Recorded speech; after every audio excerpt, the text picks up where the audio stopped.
मर्यादा टूटी नहीं, औचित्य छूटा नहीं।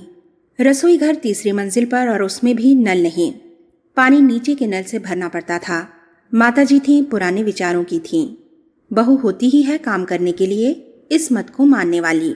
सो वे उसे ही पानी लेने भेजती। पति के लिए यह किसी धर्म संकट से कम नहीं था। एक ओर मर्यादा और दूसरी ओर कर्तव्य। पत्नी गर्भवती थी। उन्हें यह सहन नहीं होता था कि पत्नी इस स्थिति में भी पानी का मटका सिर पर लेकर इतनी सीढ़ियां चढ़े। वे किसी तरह पत्नी से पानी मंगवाना बंद कराना चाहते थे, किंतु यह कार्य आसान नहीं था। एक तरफ उनकी जननी थी और दूसरी तरफ शिशु निर्माण में संलग्न सहधर्मिणी। माँ को कुछ कहते तो मर्यादा टूटती, स्वयं पानी ले आते तो माँ को बुरा लगता। इस समस्या का उन्होंने ऐसा समाधान खोज निकाला कि ना तो माँ नाराज हुई और ना पत्नी को कष्ट। पति ने अपने नहाने का समय वही निश्चित किया जब पत्नी पानी लेने आती थी। मटका जब भरता तो वह चुपचाप उसे उठा लेते। पत्नी मना करती तो वे उसे चुप करा देते। वह अपने देवता के मनोभावों को समझ गई। वह कुछ नहीं कहती और उनके पीछे पीछे सीढ़ियां चढ़ती जाती। जब वे तीसरी मंजिल पर पहुंचते और एक दो सीढ़ियां ही बची रहती, तभी वह मटका पत्नी के सिर पर रख देते और स्वयं नहाने के लिए नीचे आ जाते। यह सूझबूझ वाले पति और कोई नहीं, भारत रत्न लाल बहादुर शास्त्री थे, जिन्होंने राष्ट्रीय और पारिवारिक दायित्वों को पूरी निष्ठा के साथ निभाया था। सहधर्मिणी के स्वास्थ्य तथा सुख की ओर उनका पूरा ध्यान रहता था। वे सदैव अपने कर्तव्यों और उत्तरदायित्वों के प्रति सच्चे ही बने रहे। यह उनकी सूझबूझ का ही परिचायक थी कि उन्होंने कर्तव्य का निर्वाह भी कर लिया और मर्यादाओं का उल्लंघन भी न होने दिया। ललिता जी ने भी उनके देश सेवा की भावना को समझ उन्हें पूरा पूरा सहयोग दिया। सहनशीलता में मानवता सन्निहित। बात सन 1965 की है। उन दिनों भारत पाकिस्तान का युद्ध चल रहा था, चाहे जब हवाई हमले की घंटी बज सकती थी। सुरक्षा के लिए प्रधानमंत्री भवन में भी खाई बनवाई गई थी। प्रधानमंत्री श्री लाल बहादुर शास्त्री को कहा गया कि आज हमले की आशंका अधिक है, आप घंटी बजते ही तुरंत खाई में चले जावें। किंतु देवयोग से उस दिन हमला नहीं हुआ। सुबह देखा गया कि बिना बमबारी के खाई गिरकर पट गई है। खाई बनाने वालों की तथा उसे पास करने वालों की यह अक्षम्य लापरवाही थी। यदि वे उस रात खाई के अंदर होते तो क्या होता, सोचकर रोंगटे खड़े हो जाते हैं। देश के प्रधानमंत्री का जीवन कितना मूल्यवान होता है, वह भी युद्ध काल में। अन्य व्यवस्था अधिकारियों ने भले ही इस प्रसंग पर कोई कार्यवाही की हो, किंतु शास्त्री जी ने संबंधित व्यक्तियों के प्रति कोई कठोरता नहीं बरती, अपितु बालकों की भांति क्षमा कर दिया। दूसरी घटना भी सन 1965 की ही है। युद्ध काल था ही। 24 घंटों में कभी भी कैबिनेट की इमरजेंसी मीटिंग हो जाती थी। उस दिन भी संध्या समय मीटिंग थी। कड़ाके की ठंड थी, किंतु उत्तरदायित्वों के प्रति सजग तथा समय के पाबंद हमारे तत्कालीन प्रधानमंत्री नियत समय पर मीटिंग के लिए चल दिए। जाकर कार में बैठ गए, पर जब बड़ी देर हो गई और कार खड़ी रही तो उन्होंने पूछताछ की। इस संबंध में देर होने की बात भी कही। तब कहीं संयोजक महोदय ने बताया कि मीटिंग तो आज उन्हीं के घर पर है। कोई दूसरा प्रधानमंत्री होता तो यूं अपना समय नष्ट करने पर संबंधित अधिकारी को अवश्य ही प्रताड़ित करता, किंतु वे दूसरों की त्रुटियों को मां जैसी ममता पूर्वक ही सहन कर जाते थे। संगठन में ही शक्ति है। गुजरात के बोरसद क्षेत्र की जनता उन दिनों चक्की के दो पाटों के बीच पिस रही थी। एक ओर तो था डाकुओं का आतंक और दूसरी ओर सरकारी पुलिस द्वारा अपना निर्वाह व्यय ग्रामीण जनता से लिया जाना। जनता परेशान थी, उसे दोनों ओर से लूटा जा रहा था। एक ओर तो डाकू लूट रहे थे, दूसरी ओर उन्हें पकड़ने में असफल हो रही सरकारी पुलिस। बोरसद क्षेत्र में उन दिनों डाकुओं का आतंक फैला हुआ था। दिन छिपते ही सब लोग अपने अपने घरों में जा घुसते थे। बाहर एक बच्चा भी नजर नहीं आता था। डाकू संख्या में थोड़े थे, पर संगठित होने के कारण वे 50 ग्रामों के हजारों ग्रामवासियों के लिए सिरदर्द बने हुए थे। अंग्रेज सरकार ने उन गांवों की सुरक्षा के लिए पुलिस दलों की नियुक्ति कर रखी थी। पुलिस के इन सिपाहियों का खर्च ग्रामवासियों को देना पड़ता था, जबकि ये डाकुओं को पकड़ने में नितांत असमर्थ सिद्ध होते थे। उन्हें तो अपने से मतलब था। डाकुओं से मुकाबला करके प्राणों को संकट में डालना उन्हें प्रिय नहीं था। वे डाकुओं को पकड़ते तो भी उनका खर्च वहन करने का कोई औचित्य नहीं था, पर पराधीन देश की जनता पर जितने अन्याय थोपे जाएं उतने ही कम हैं, यह सोचकर सरकारी अधिकारी भी कानों में तेल डाले बैठे थे। इस दोहरी मार से त्रस्त होकर उस क्षेत्र की जनता ने सरदार वल्लभ भाई पटेल का स्मरण किया। सरदार पटेल को यह सूचना मिली तो वे तुरंत बोरसद के लिए चल पड़े। उनके मन में न डाकुओं के आतंक का भय था, न सरकार की नाराजगी की परेशानी। उन्होंने बोरसद क्षेत्र के एक ग्राम में पहुंचकर ग्रामवासियों को धीरज बंधाते हुए कहा, हमें न डाकुओं से डरना है और न पुलिस वालों को अपनी रक्षा के लिए गांव में रखना है। हम अपनी रक्षा स्वयं कर लेंगे। फिर उन्होंने ग्राम के मुखिया से पूछा, आप यह बताइए कि इस गांव में कितने लोग रहते हैं? 700। इतने से कितने हट्टे कट्टे आदमी हैं, जवान और अधेड़? कोई 200। और डाकू कितने आते हैं डाका डालने? यही कोई 15-20 या अधिक हुए तो 30। मैं समझता हूं हर घर में एक लाठी तो होगी ही, 20-30 तलवारें व 10-12 बंदूकें भी होंगी। कई लोग इन्हें चलाना भी जानते होंगे। इस लिहाज से ग्रामवासियों की ताकत डाकुओं से 5 गुनी तो है ही। फिर अपना घर, अपना गांव, अपने जाने पहचाने रास्ते, इनका लाभ हमें ही मिलता है। डाकू तो इतना जानते भी नहीं, फिर उनसे डरने का प्रश्न ही नहीं उठता। हम में और उनमें अंतर यही है कि वे संगठित होते हैं, इसलिए जीत जाते हैं।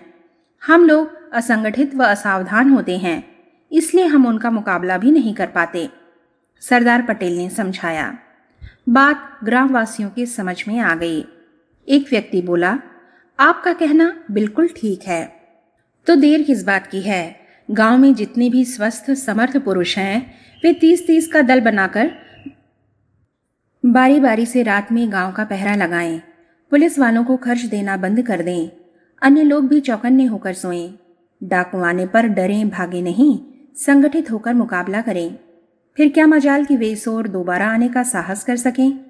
उनकी बातों ने जादू का सा असर किया। देखते ही देखते 200 ग्राम रक्षकों की 2 कंपनियां बन गई। फिर कभी डाकुओं का आक्रमण नहीं हुआ। अपनी रक्षा में जो स्वयं समर्थ हो, उसे न शत्रु का भय रहता है, न अपने लिए किसी रक्षक की ही आवश्यकता।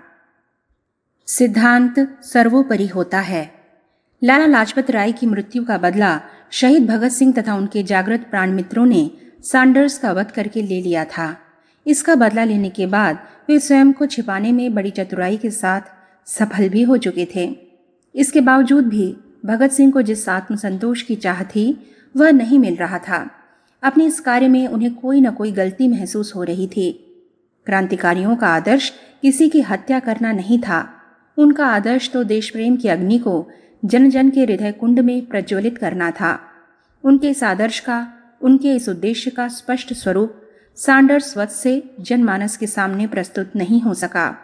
ऐसे लोग तो इन्हें गिने ही थे जिनमें देश प्रेम की भावना थी और उनके उद्देश्यों का परिचय पा सकते थे। अधिकतर जनता के लिए तो यह कृत्य विशेष महत्व का न था।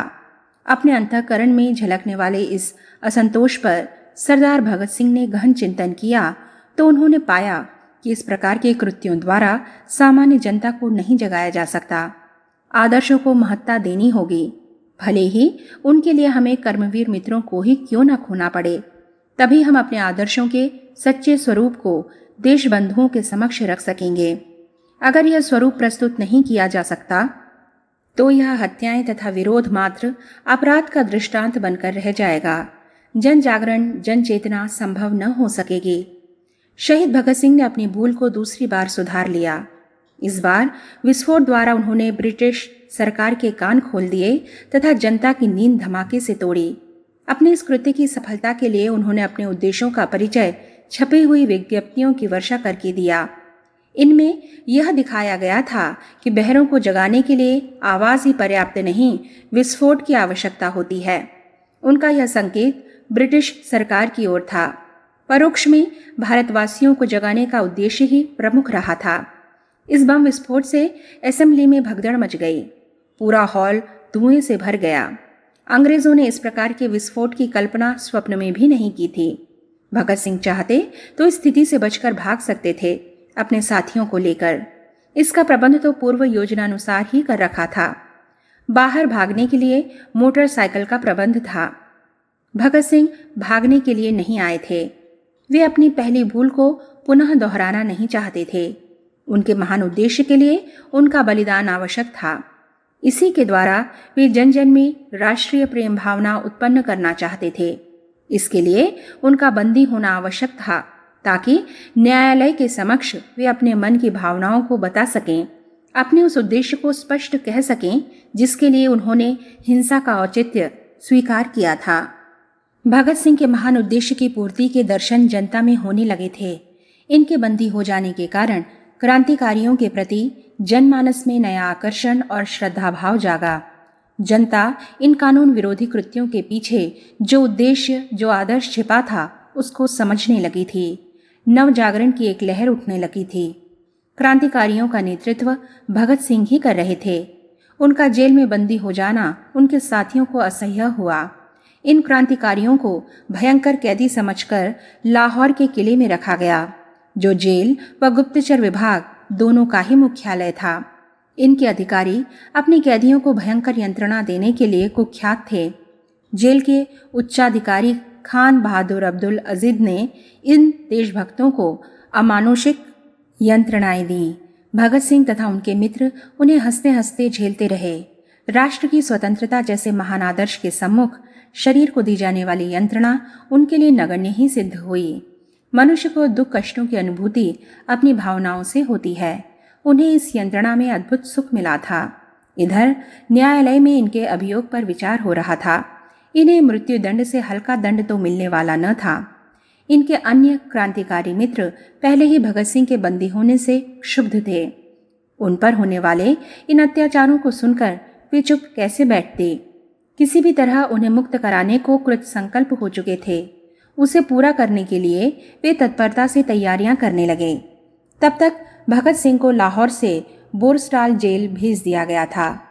लाहौर के न्यायालय में उन पर अभियोग चल रहा था।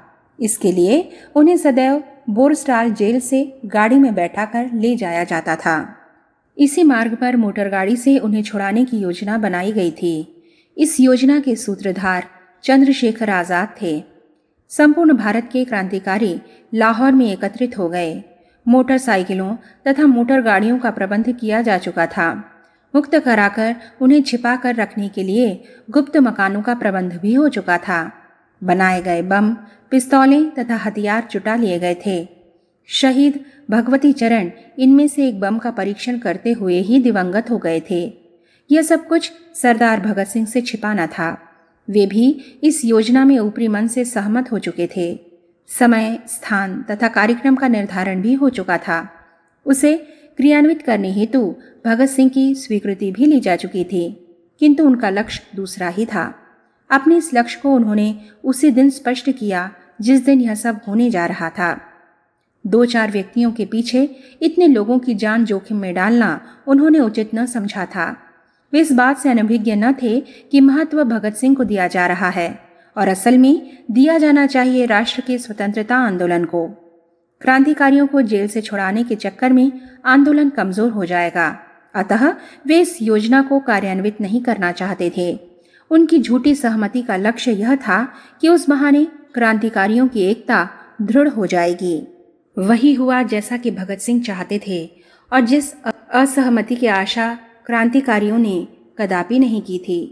पूर्व नियोजित योजना अनुसार भगत सिंह छद्मवेश में खड़े क्रांतिकारियों के नेता को योजना कार्यान्वित करने का संकेत देने वाले थे, पर वैसा कुछ नहीं हुआ। बंदियों को सेंट्रल जेल ले जाने के लिए बोरस्टाल जेल के द्वार पर लारी तैयार खड़ी थी। जब भगत सिंह को लाया गया तो उन्होंने संकेत दिया, नहीं, यह सब नहीं होगा। इस पर क्रांतिकारी यही समझे कि आज कोई खतरा होगा, आगे किसी दिन पूरा किया जाएगा। दूसरे दिन उनका मंतव्य जानने को जेल पहुंचा। उनसे मनाही का कारण पूछा तो उन्होंने बताया, यह उचित नहीं रहेगा कि चंद व्यक्तियों की जान बचाने के लिए हम कितने ही देशभक्तों का रक्त बहा दें। हम अपना सर्वस्व त्याग कर जिस उद्देश्य के लिए इस क्रांति पथ पर आए हैं, वह इसका आदेश नहीं देता। हम अपना कफन सिर पर बांध कर निकले हैं, पर यह सदैव ध्यान रखना होगा कि महत्ता व्यक्ति की नहीं, आदर्श की है। हमें ही श्रेय मिले, हमसे ही क्रांति होगी, देश स्वतंत्र होगा, ऐसा तो हम नहीं सोचते, किंतु यह कार्य हमें ऐसा ही सिद्ध करेगा। हमारे बलिदान से हमारे आदर्शों को बल मिलेगा तो कल सहस्त्रों भगत सिंह तैयार हो जाएंगे। भारत स्वतंत्र होकर रहेगा।